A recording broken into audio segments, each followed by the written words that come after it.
Hey everybody, and welcome back to another Classics with Caleb, where I read the first chapter of a classic children's novel in order to show you what some of the literature was like from just a few years ago. Now, the book that I have today is still very popular, and of course you might know it already, but it is Charlotte's Web by E.B. White, and this won the John Newbery Medal back in 1953.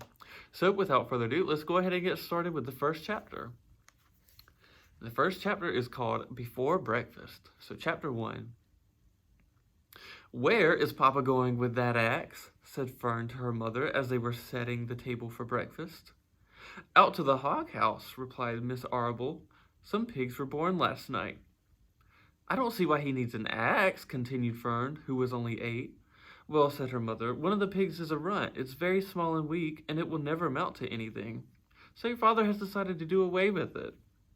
"Do away with it!" shrieked Fern. "You mean kill it, just because it's smaller than the others?" Miss Arable put a pitcher of cream on the table. "Don't yell, Fern," she said. "Your father is right. The pig would probably die anyway." Fern pushed the chair out of the way and ran outdoors. The grass was wet on the earth, and it smelled of springtime.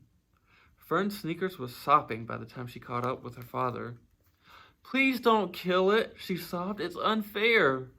Mr. Arable stopped walking. "Fern," he said gently, "you will have to learn to control yourself." "Control myself," yelled Fern. "This is a matter of life or death, and you talk about controlling myself?" Tears ran down her cheeks as she took hold of the axe and tried to pull it out of her father's hand. "Fern," said Mr. Arable, "I know more about raising a litter of pigs than you do. A weakling makes trouble. Now, run along."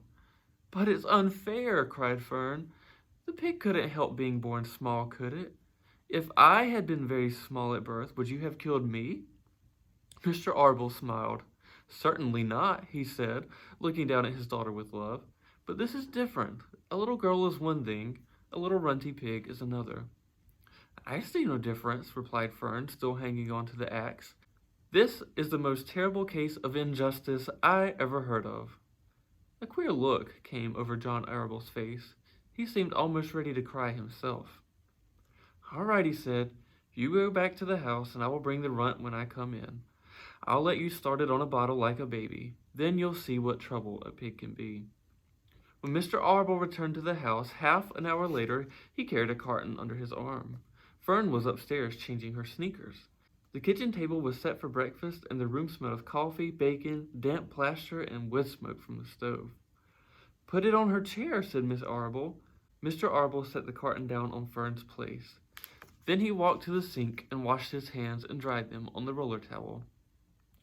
Fern came slowly down the stairs. Her eyes were red from crying.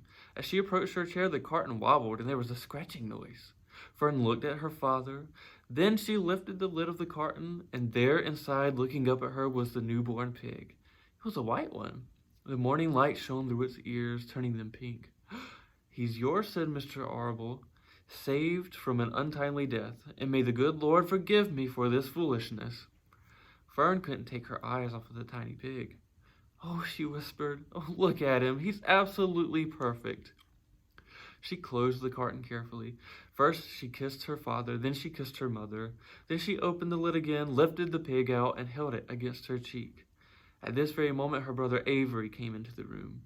Avery was 10. He was heavily armed, an air rifle in one hand, a wooden dagger in the other. "What's that?" he demanded. "What's Fern got?" "She's got a guest for breakfast," said Miss Arable. "Wash your hands and face, Avery." "Let's see it," said Avery, setting his gun down. "You call that a miserable thing a pig? That's a fine specimen of a pig. It's no bigger than a white rat." "Wash up and eat your breakfast, Avery," said his mother. "The school bus will be along in half an hour." "Can I have a pig too, Pop?" asked Avery. "No, I only distribute pigs to early risers," said Mr. Arable. Fern was up at daylight, trying to rid the world of injustice. As a result, she now has a pig. A small one, to be sure, but nevertheless a pig. It just shows what can happen if a person gets out of bed promptly. Now let's eat. But Fern couldn't eat until her pig had had a drink of milk. Miss Arable found a baby's nursing bottle and a rubber nipple. She poured warm milk into the bottle, fitted the nipple over the top, and handed it to Fern. "Give him his breakfast," she said. A minute later, Fern was seated on the floor in the corner of the kitchen with her infant between her knees, teaching it to suck from the bottle. The pig, although tiny, had a good appetite and caught on quickly. The school bus honked from the road. "Run!" commanded Miss Arble, taking the pig from Fern and slipping a donut into her hand. Avery grabbed his gun and another donut. The children ran out to the road and climbed into the bus. Fern took no notice of the others on the bus. She just sat and stared out the window, thinking what a blissful world it was and how lucky she was to have an entire charge of a pig. By the time the bus reached school, Fern had named her pet, selecting the most beautiful name she could think of. "Its name is Wilbur," she whispered to herself. She was still thinking about the pig when the teacher said, "Fern, what is the capital of Pennsylvania?" "Wilbur," replied Fern dreamily. The pupils giggled. Fern blushed. And that is the end of Chapter 1 of Charlotte's Web by E.B. White. So if you enjoyed this, be sure to come to the library and check it out, because I definitely want you to finish the rest of this story. And with that, I must conclude today's Classics with Caleb. So hopefully I'll see you in the next one, but until then, goodbye.